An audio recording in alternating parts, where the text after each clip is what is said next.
क्या इसमें लेके चले गए थे आप तो ठीक है।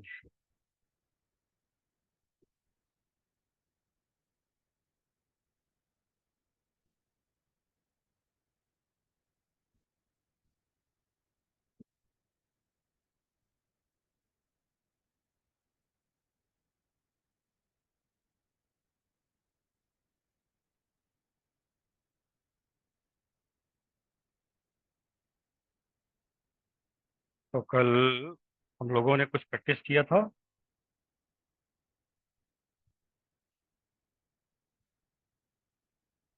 कल लास्ट एग्जांपल क्या था? अच्छा, ये मैं आपको एक कंडीशन बताया था कि अगर आपके पास D8 कॉन्फ़िगरेशन है तो ध्यान देना फिर से। D8 कॉन्फ़िगरेशन का मीनिंग क्या हुआ जी? बोलो। हाँ, D ऑर्बिटल में 8 इलेक्ट्रॉन प्रेजेंट हो। ठीक है, तो अगर D ऑर्बिटल में 8 इलेक्ट्रॉन प्रेजेंट है और वह एलिमेंट किस सीरीज का हो, 4D और 5D का हो, और उसका कोऑर्डिनेशन नंबर कितना हो, कोऑर्डिनेशन नंबर 4 हो। ठीक, तो उसके द्वारा बनाया गया जो भी कॉम्प्लेक्स होगा हमेशा कैसा होगा? स्क्वेयर प्लेनर होगा। ये ध्यान रखना इसको। और याद रखिएगा, जब कभी भी बहुत ही सीधा साधा, इसमें आपको समय वेस्ट नहीं करना है। अगर मान लो क्वेश्चन मिलता है, अगर ये कॉन्फ़िगरेशन मिला 5D 4D और 5D का वो एलिमेंट है और कोई भी लिगैंड हो, ठीक है, कोऑर्डिनेशन नंबर 4 हो, ज्योमेट्री क्या होगी? Square planar. और ऐसे कॉम्प्लेक्स बेहिचक समय बर्बाद किए बगैर आप लिखेंगे क्या? डायामैग्नेटिक। वो हमेशा डायामैग्नेटिक होगा, उसमें एक भी अनपेयर इलेक्ट्रॉन प्रेजेंट नहीं होगा। ठीक है, याद रहेगा। लेकिन अगर वो 3D का है तब उसमें लिखे होंगे आप शायद। अगर वो 3D का होगा तो लिगैंड को देखना पड़ेगा कि लिगैंड स्ट्रांग फील्ड है या वीक है। अगर वो स्ट्रांग होगा तब स्क्वायर प्लेनर, और तब कैसा होगा वो? डायमैग्नेटिक। लेकिन अगर वीक होगा तो टेट्राहेड्रल टेट्राहेड्रल होगा, और वो तब कैसा होगा? पैरामैग्नेटिक। ठीक है, तो ये इस तरीके से आप ऐसे प्रॉब्लम को सॉल्व करेंगे। और आइए इसी बेस पर हम एक स्ट्रक्चर को डिस्कस करते हैं, और वो स्ट्रक्चर ये है PtCl4 2 चलिए स्टार्ट करिए। जैसे आप लोग कल तक वर्क किए थे उसी पैटर्न पर वर्क को आगे बढ़ाएं। PtCl4 2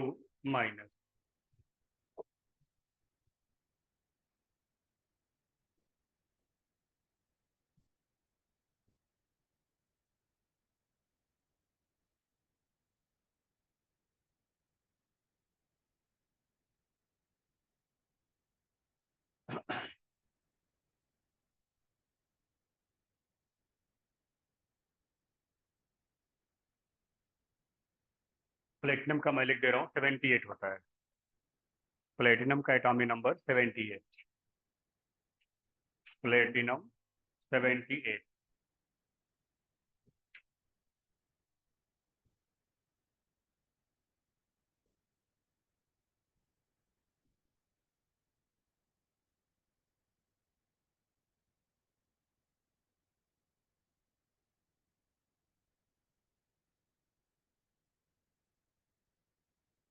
78 का, तो ये बताओ ऑक्सीडेशन स्टेट कितना निकाले आप?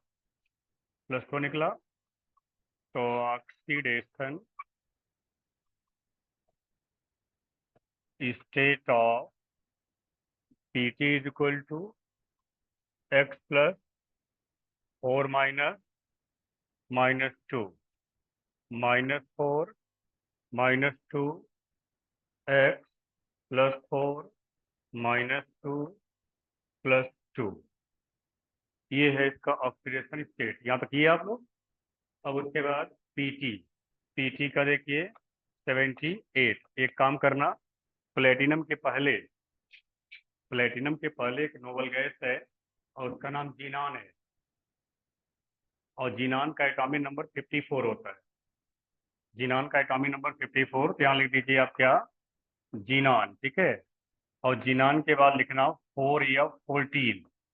4F14। और उसके बाद 5D9 और 6S1। जरा काउंट करो, क्या 78 हुआ कि नहीं?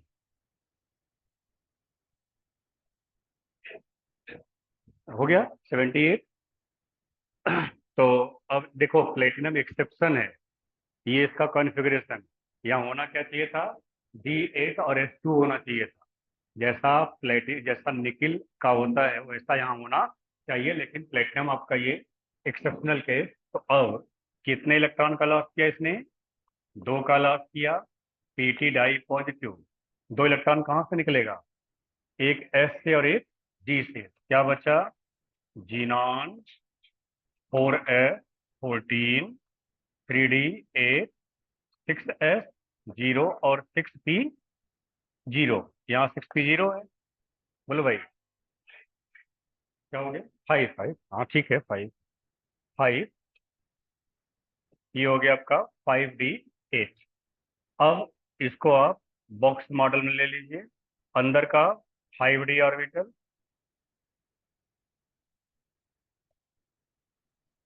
ये हो गया हमारा 5D। और उसके बाद हमारा ये 6S, और ये हमारा हो गया 6P। ठीक है, तो अब डी में इलेक्ट्रॉन भर डालो पहले। और मैंने बोला कि अगर आपका वह एलिमेंट 5D का हो या 4D का हो, तो कोई भी लिगेंड होगा हमेशा कैसा काम करेगा? स्ट्रांग लिगेंड का काम करेगा, और अंदर वाले ऑर्बिटल में जितना संभव होगा सभी इलेक्ट्रॉन को क्या कर देगा? तो पेयर करके अपने उतने ऑर्बिटल को खाली करा लेगा जितना ऑर्बिटल बॉन्डिंग के लिए रिक्वायर्ड होती है। तो अब आपका देखिए, यहाँ पर ये 3 तो खाली हैं, एक ये भी खाली, 4 खाली है, लेकिन इतना स्ट्रांग लिगेंड आपका Cl काम करता है, तो क्या करेगा भैया? Pt double in PtCl4 2-। अब यहाँ पर आप लेकर आओ, क्या करोगे? 1 2 3 4। ये हो गया आपका 5D, और इधर हो गया आपका 6S। अब डी में सभी इलेक्ट्रॉन क्या करेंगे जी? पेयर्ड कर जाएंगे। ठीक है, सभी इलेक्ट्रॉन ये पेयर्ड कर गए। अब यहाँ पर लिगेंड कितने हैं? 4 है, तो क्या करेगा वो? 4 ऑर्बिटल का यूज कर लेगा। अंत में देख रहे हैं एक पी ऑर्बिटल खाली है, और यहाँ मैं लिख दे रहा हूँ कौन सा P orbital? Empty.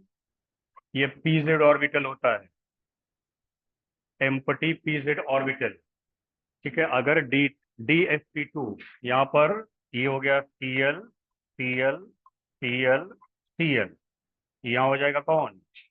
D Sp2 hybridization. D Sp2 hybridization. तो यहाँ पर चीजें जो दिखाई दे रही हैं आपको, बहुत ही क्लियर कट कि सभी इलेक्ट्रॉन क्या है?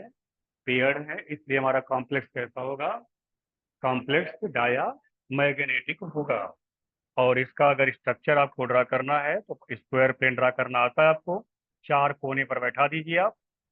4 कोनों पर ये Cl Cl Cl और Cl। और ये हो गया आपका 2 नेगेटिव, और ज्योमेट्री हो गई स्क्वेयर प्लेनर स्ट्रक्चर।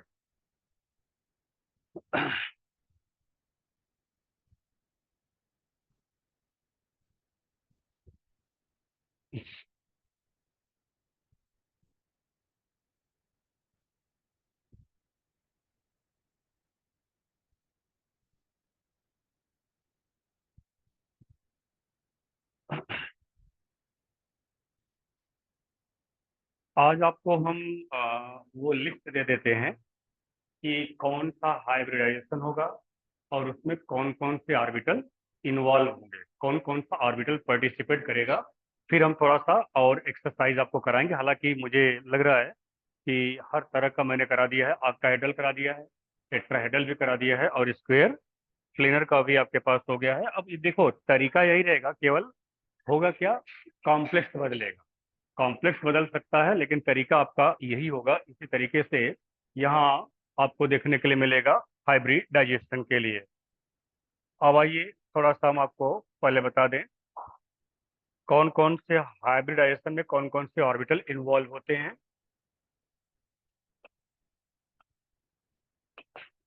हमारी तरह आप टेबल बनाइएगा, उसी टेबल में लिखिएगा हाइब्रिडाइजेशन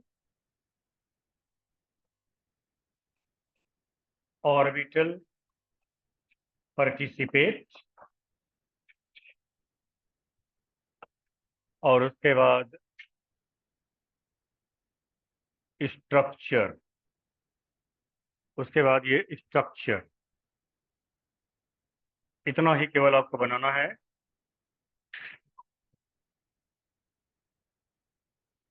ये टेबल आप बनाओगे। आप टेबल बहुत लंबा मत बनाइएगा, आप धीरे धीरे उसको बढ़ाते हुए चलिएगा, एक एक लिखते हुए। अगर किसी भी कंपाउंड में, यदि किसी भी कंपाउंड की बात हम करें उसमें sp हाइब्रिडाइजेशन है, sp, अगर किसी भी कंपाउंड में sp हाइब्रिडाइजेशन है तो उसमें जो ऑर्बिटल इन्वॉल्व होता है वह s and px orbital, s and px में कितने ऑर्बिटल होते हैं जी? 3 होते हैं। 3 में से आपका यहाँ कौन इन्वॉल्व हो रहा है? ये px इन्वॉल्व होता है, और स्ट्रक्चर जो होता है वो लीनियर होता है। ठीक है, लीनियर। दूसरा आपका sp2, sp2, sp2 का मतलब एक s ऑर्बिटल और 2 p ऑर्बिटल हो गए। तो उसमें एक s होगा, एक px होगा एंड py। ये ध्यान देना, एस पी एक्स और पी वाई ऑर्बिटल ये sp2 में इन्वॉल्व होंगे। और ऐसा अगर हाइब्रिडाइजेशन कहीं हुआ तो वो ज्योमेट्री कहलाएगा ट्राइगोनल प्लेनर, ट्राइगोनल प्लेनर। ठीक है, ट्राइगोनल प्लेनर। तो ट्राइगोनल प्लेनर, उसके बाद नंबर 3,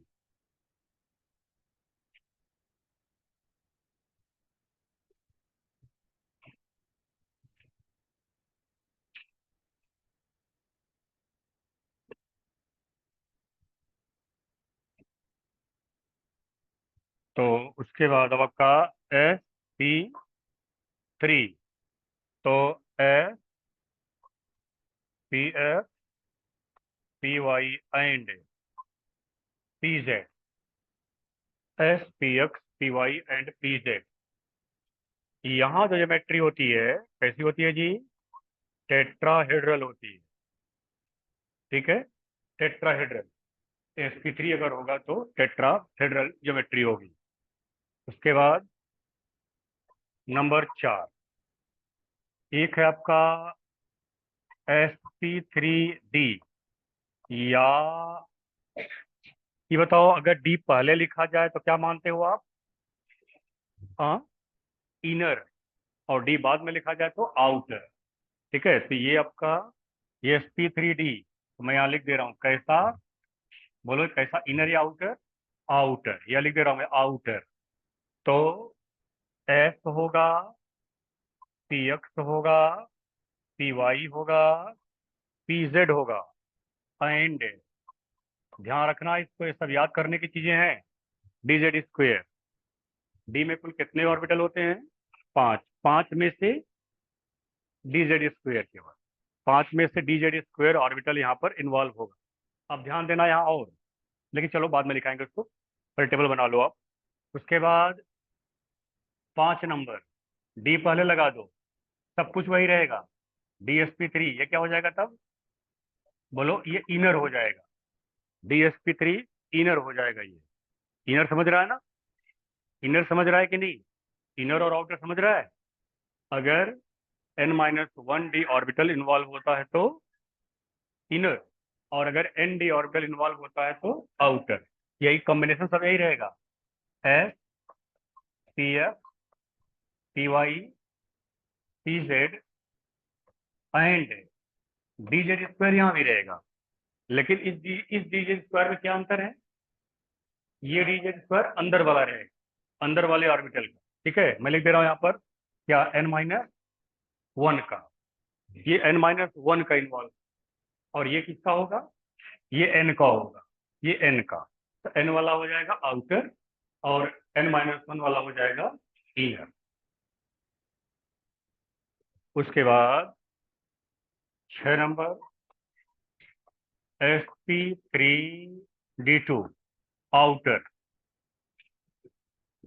आउटर यहाँ पर s pf py pz dx square y square and dz square, इतने ऑर्बिटल, इसमें इतने ऑर्बिटल इन्वॉल्व होते हैं।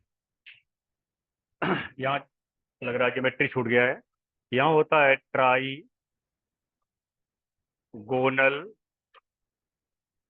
Bi pyramidal, trigonal bipyramidal, ये यहाँ पर आपको देखने के लिए मिलता है कुछ जगह पर। और मैं लिख दे रहा हूँ, और करके लिख दे रहा हूँ, और square pyramidal, trigonal bi pyramidal और स्क्वेयर पिरामिडल।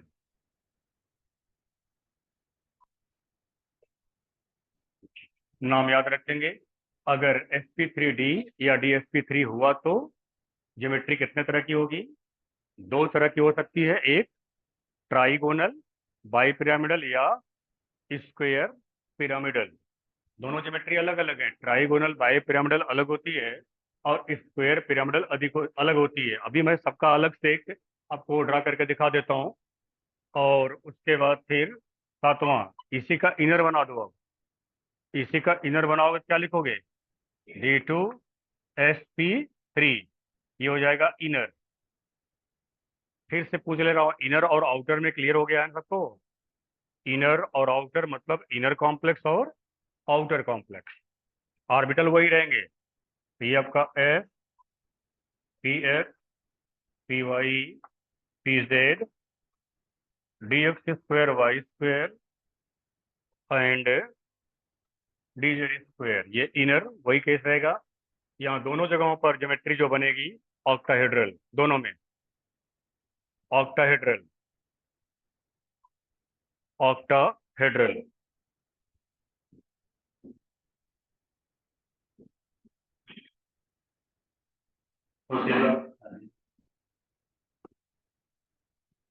ये आपका 8 नंबर रह करके ये 8, ये है आपका DSP2, DSP2 ये भी इनर ही होगा। DSP2 अगर आपका आ रहा है तो ये भी आपका इनर ही होगा।